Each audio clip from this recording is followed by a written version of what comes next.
आपने देखा होगा अभी तो ये 270-72 पे रह गए। अगर 2027 में इनको इनकी माँ की छठी का दूध दिया नहीं दिखा दिया तो इनको अब पता लग जाएगा कि दलित समाज आदमी को जेल ले जाए, कार्यकर्ता को जेल ले जाए, चाहे गोली मार दें, जब तक मूर्ति दोबारा स्थापित नहीं हो जाएगी ना तो ये आंदोलन बंद होगा और ना हम यहाँ से हटेंगे। आज भी अब आप यहाँ खड़ा कर दो जो ऐसे मनुवादी हैं, अगर जो आज हमें हमारे बाबा साहब को हमारे सामने और हम पे खड़े हो, या तो आज हम नहीं है या फिर वो नहीं है। ये 22 प्रतिज्ञाओं को कितना मानते हैं? मैडम एक और चीज़ सुनिए, इंडस बाबा साहब की 22 प्रतिज्ञाओं को मानते हैं नहीं मानते? 100% मानता हूँ, फिर ये कलावा क्यों आता है? मैडम ये मेरी चीज़ है, मैं इसको मानता हूँ। कहीं मैं मंदिर गया, सुनिए फिर नहीं मान रहे।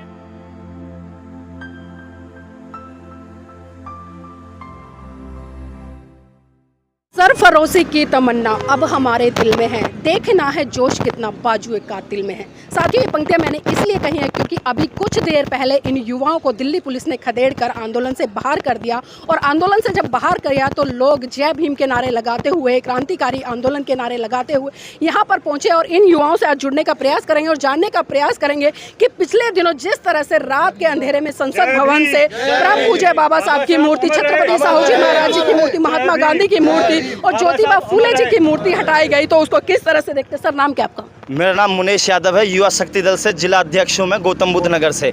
और मैं इन सत्ताधारियों से ये पूछना चाहता हूँ, जब बाबा साहब की मूर्ति सम्मानित के साथ में पिछले इतने सालों से संसद भवन में लगी थी, तो अब इनकी छाती पे कौन सा सांप लौट गया जो इनको मूर्ति हटानी पड़ी? ये सत्ताधारी कहते थे कि मोदी जी का 56 इंच का सीना है, 56 इंच का सीना है। क्या उस सीने पे इतनी सी भी जगह नहीं थी कि हमारे बाबा साहब की मूर्ति जब रखी थी तो अब हटाई क्यों गई? इनकी गाड़ियाँ टकराती थी, ये टकराते थे, नहीं इनको आपत्ति क्या है? जब इनको वोट लेनी है तो ये हमारे दलित भाइयों के लिए, हमारे लिए आ जाते हैं कि हम भाई हैं। वोट लिए इनका मकसद निकल गया तो हम इनके लिए दलित हो गए, अछूत हो गए, फिर हम इनके लिए कोई भी नहीं होते।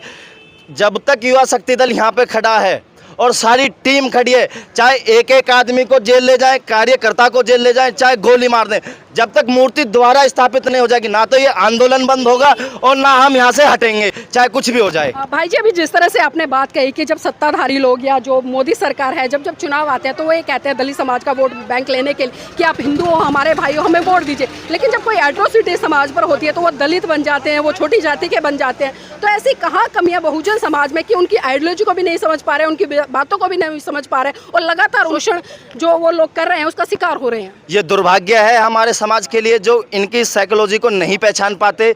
हमारा समाज बड़ा शांति प्रिय समाज है जो इन लोगों की बातों में बहकाए में आ जाता है। ये हमसे जब वोट लेनी होती है तो भाई कह देते हैं और हमारा समाज इतना दयालु है, इनकी बातों में आ जाता है, इनके लिए चल जाता है, मरने कटने के लिए तैयार हो जाता है। और जैसे इनको हमारे समाज का हमारा साथ मिल जाता है, वोटें मिल जाती हैं और फिर ये किसी संविधान पावर में आके बैठ जाते हैं, फिर ये हमको भूल जाते हैं, तुम कौन हम कौन, फिर इनके लिए हम दलित हो जाते हैं। अगर जब तक वोट नहीं मिलती है हमारे साथ खाना खाएंगे, बैठेंगे, हमें गले लगाएंगे और फिर जब इनको वोटें मिल जाती हैं, हमारे समाज से मतलब निकल जाता है, फिर ये बोलते हैं कि हमें इनमें से महके आती हैं। बाबा साहब से आखिर इतनी नफरत क्यों है कि लगातार उनकी देश में मूर्तियां तोड़ी जाती है, संसद भवन से उनकी मूर्तियां हटा दी जाती हैं और यहाँ तक कि संविधान की प्रतियां जो कि बाबा साहब ने लिखा था उनको खुलेआम जला दिया जाता है? इन लोगों को पता है ना, अगर बाबा साहब की मूर्तियाँ रह जाएंगी, बाबा साहब के लोग रह जाएंगे और बाबा साहब को पढ़ने वाले लोग रह जाएंगे तो ये जो चन्न लोग हैं ना, मुट्ठी भर वाले, इनका राज्य, इनके समाज सब खत्म हो जाएंगे। हम अपने हक की बातें करने लगेंगे, हम सीखने लगेंगे। ये नहीं चाहते, ये चाहते हैं कि हमारे यहाँ पे गेहूँ ढोएं, काम करते रहें, बस वहीं तक रखना चाहते हैं। और जो अब ऐसा नहीं होगा, बाबा साहब ने हम लोगों को इतना सक्षम किया है कि हम अब ज़्यादा दिन तक इनको चलने नहीं देंगे जी। जैसे हमने देखा कि 18वीं लोकसभा का जो रिजल्ट आया, जिस तरह से कल पहला ही सत्र संसद भवन में शुरू हुआ, तमाम नेताओं के हाथ में भारत का संविधान था, कई नेताओं ने जय भीम के नारे लगाए, नमो बुद्धाय बोला, लेकिन आज जब बाबा साहब की मूर्ति पर गाज गिरी और जिस तरह से मूर्ति तोड़ी गई, तो जानना चाहूँगी आज वो तमाम नेता कहाँ हैं जो कल तक जय भीम बोल रहे थे, संविधान को हाथ में लेकर बड़ी बड़ी बातें कर रहे थे? देखिए, जिन लोगों की कथनी और करनी में अंतर है वो लोग स्पष्ट नज़र आपको आ रहे हैं। बाबा साहब का संविधान है, ये वही मोदी जी हैं जब पहली बार प्रधानमंत्री बने थे तो संसद के सामने लेट कर इन्होंने कहा था कि मैं आज बाबा साहब की वजह से यहाँ तक आया हूँ। एक चाय बेचने वाले को अगर प्रधानमंत्री का पद मिला है तो वह बाबा साहब के संविधान से मिला है। जो जिन बाबाओं को मंदिर में खड़े होकर घंटा बजाना चाहिए था, वो बाबा आज अगर मुख्यमंत्री बने हैं तो वे बाबा साहब के संविधान से बने हैं। मगर इन लोगों को कहीं ना कहीं डर है, भय है, चिंता है इन्हें। अगर इन्हें भय और चिंता नहीं होती तो ये बाबा साहब की मूर्ति से डरते हैं, मगर जब बाबा साहब थे तो तब ये कितने डरते होंगे। बाबा साहब को इन्होंने पढ़ने नहीं दिया, बाबा साहब की कौम को हमेशा इन्होंने दबा कर रखा, दलित लोगों को इन्होंने हमेशा दबा कर रखा। अब ये दलित समाज के लोग जो पढ़ लिख कर अपने ऐशो आराम में पढ़ लिख लिए हैं, बच्चे इंजीनियर, जेई और IIT करके टॉप हो गए, जो अपने अधिकार को जान गए। इन्हें वो आदमी चाहिए जिसका मुंह बंद रहे, जो अपने अधिकार की इनसे बात ना करे, इन्हें वो लोग चाहिए। और जो आप अभी कह रहे हैं कि संसद में कल कुछ लोगों ने जय भीम भी बोला है, कुछ लोगों ने बाबा साहब का संविधान भी दिखाया है, मगर हम तो कहते हैं कि शुद्ध बुद्धि आई, कम से कम देर आई। और इसको ये सर, क्या खाली संविधान उठाने से, जय भीम बोलने से काम चल जाएगा या उनके विचारों पर काम करना पड़ेगा? हमारा जो समाज है, दलित समाज के जो लोग हैं, वो इतने सीधे हैं बेचारे कि उनसे एक बार कोई जय भीम बोलते तो वो उसे अपना मानने लगते हैं। इसी का वो हमारा नुकसान उठाते हैं, इसी का उन्होंने हमारा फ़ायदा उठाया है।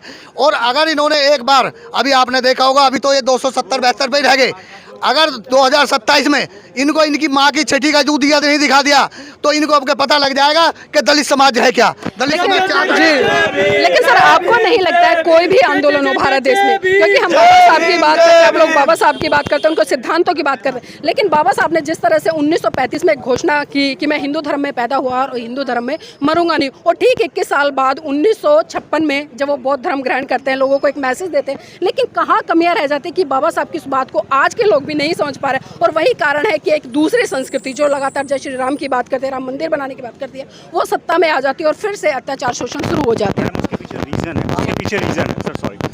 रीज़न है, देखिए, दलित बाबा साहब अम्बेडकर जो है सिर्फ दलित के नेता नहीं है, पूरे भारत के नेता, पूरे ग्लोबल नेता है। उनके पास 32 डिग्रियां हैं, जिसमें 2 मास्टर्स हैं, 4 डॉक्टरेट है, 12 लॉ की डिग्री है, 9 भाषाओं का ज्ञान है, पाली भाषा का अनुवाद उन्होंने किया है हिंदी में, इस सब चीज़ों को किया हुआ। और पहले अर्थशास्त्री हैं इंडिया के, पहले साउथ एशिया के पहले व्यक्ति हैं कि उनके पास जो डिग्री है ना, PhD, अर्थशास्त्र PhD करने वाले पहले व्यक्ति। तो भाई जी, लगता नहीं है कि जब इतना बुद्धिजीवी व्यक्ति, विश्व में पहले नंबर पे आने वाला व्यक्ति, सिंबल ऑफ नॉलेज की उपाधि जिसको दुनिया का सूरज जिसे कहा, उसकी बात भारत के लोग माने? मैडम, भारत के लोग मानते हैं, लेकिन शिक्षा से अलग कर दोगे लोगों को और लोगों को वंचित कर दोगे चीज़ों से, आप उनको धकेलते रहोगे, पुश बैक करोगे, नहीं, आप इस लेवल पे आ ही नहीं सकते।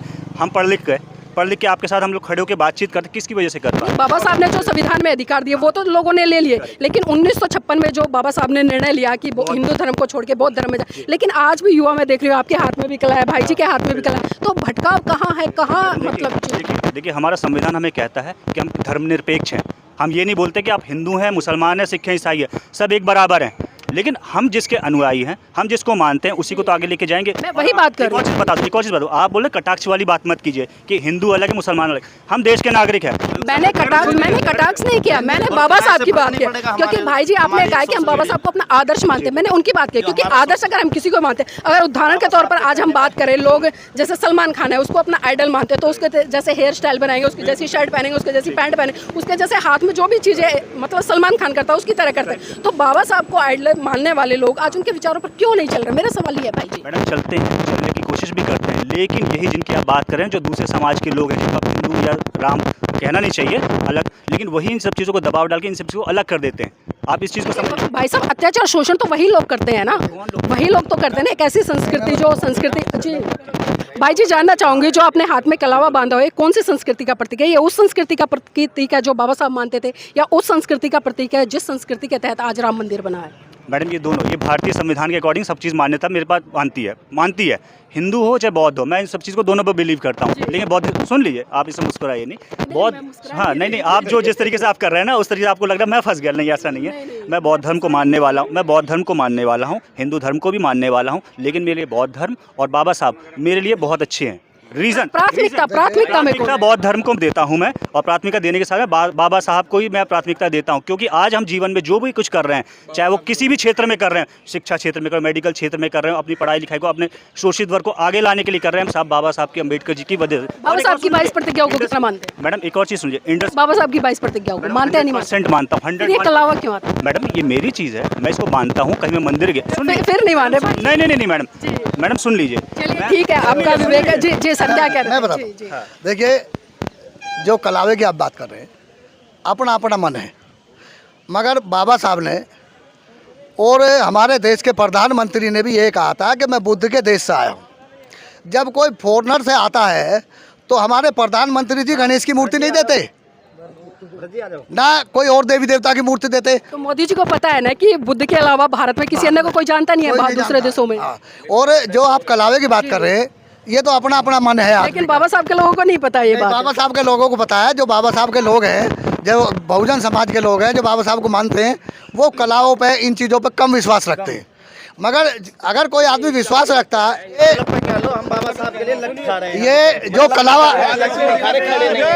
जो ये कलावा जो है, हम समानता के साथ चलते हैं। ये जो कलावे की आप, मैं बता रहा हूँ आपको, जो आप कलावे की बात कर रहे हैं, ये कुछ मनुवादी लोग हैं जो इस कलावे पे, लोगों पे विश्वास रखते हैं, जैसे मूर्तियों पे विश्वास रखते हैं, तो उनका अपना प्रतीक है। मगर बाबा साहब के जो लोग मानने वाले हैं, जो बुद्ध धर्म को वो लोग मानने वाले हैं, वो इन चीज़ों पे विश्वास नहीं रखते। भाई जी कह रहे देखिए बाबा साहब के लिए हम लाठी खा रहे हैं, गोली खा रहे हैं, लेकिन भाई जी मैं फिर वही सवाल लेना चाहूँ, क्योंकि अगर किसी को भी देखिए, भाई जी अभी कह रहे थे कि हम बाबा साहब के नाम से लाठियाँ खाते हैं और गोली भी खाने के लिए तैयार है, तो मैं भाई जी से यही सवाल जानना चाहूँगी। भाई जी बाबा साहब थे, उन्होंने उनके ऊपर जो अत्याचार शोषण किया, कौन सी संस्कृति के लोगों ने किया? ये जो मनुवादी लोग थे, जो हिंदुत्व का नारा लगाते थे, जो उच्च स्तर के लोग थे, इन्होंने हर चीज़ में शोषण किया। जो जिसके लिए तुम कहती हो, अभी ये ऑब्जेक्शन उठाया कलावा, जो पंडित ब्राह्मण कलावा बांधते थे, उन्हीं लोगों से शोषित थे, उन्हीं लोगों ने उन्हें पीड़ित किया था। तो क्या आज जरूरत नहीं है जिन लोगों ने आपके महान पुरुषों के ऊपर अत्याचार शोषण किया, उनको छोड़ दिया जाए? आज भी वही लोग, मैं वो कह रहा हूँ मैडम, आज भी वही लोग हैं, आज भी वही लोग हैं जो हम लोगों पे शोषित, हमें शोषण कर रहे हैं, हमें कदम कदम पे परेशान कर रहे हैं। और जैसा आपने कहा है अभी कि जैसा उन्होंने हम पे करा है कि क्या अब हमारा टाइम नहीं है, अब हम में इतना सक्षम हैं, हम इतने मजबूत हैं। आज भी अब आप यहाँ खड़ा कर दो जो ऐसे मनुवादी हैं, अगर जो आज हमें हमारे बाबा साहब को हमारे सामने और हम पे खड़े हो, या तो आज हम नहीं है या फिर वो नहीं है। देखिए लोगों में कहा जी, तो बाबा साहब की मूर्ति हटा दी है, भाई जी क्या करेंगे आप लोग? बाबा साहब की मूर्ति है उसी के लिए, मूर्ति आई है, उसी के लिए भाई साहब। अभी शायद आपका मीडिया चैनल शायद थोड़ा, पत्रकार महोदय जी, आपका मीडिया चैनल शायद थोड़ा पीछे था, जो ये बैरिकेड तोड़ा गया तो हमारे राष्ट्रीय अध्यक्ष और हम ही ने तोड़ा है। और तुम्हें भरोसा नहीं है कि शायद आपने कैमरा पर हो तो हम लाठी वो हमने कवर किया, खाने को तैयार है बाबा साहब की। जी जी जी। ये मनुवाद नहीं है तो और क्या है? जिस बाबा साहब ने संविधान बनाया उसी की मूर्ति बाहर फेंक दी। या तो तुम उनको बाबा साहब को मानते नहीं हो, या उनका संविधान नहीं मानते जो उनकी मूर्ति बाहर फेंकी है। सब कुछ मानेगा और मनवा के छोड़ेंगे। बाबा साहब ने चलिए ठीक है सर, अपने अपने विचार हैं और अपने अपनी चीज़ों से लोग समझ रहे हैं, आज की युवा पीढ़ी है। लेकिन आज की युवा पीढ़ी को मैं एक आग्रह भी करना चाहूँगी कि देखिए हमारे अंदर जोश बहुत है और जोश होना बहुत ज़रूरी है, लेकिन उसके साथ साथ में हमें ज्ञान की तरफ भी पढ़ना पड़ेगा और महान पुरुषों को पढ़ना पड़ेगा, क्योंकि जब तक हम बाबा साहब को सही रूप से नहीं पढ़ेंगे तब तक हम उनकी विचारधारा को मनोसात करके आगे नहीं बढ़ पाएंगे। और जो हम आंदोलन करते हैं, कहीं ना कहीं यही कमियाँ कुछ रह जाती है, जब हम आंदोलनों से पिछड़ जाते हैं, हमारे आंदोलन कमज़ोर हो जाते हैं।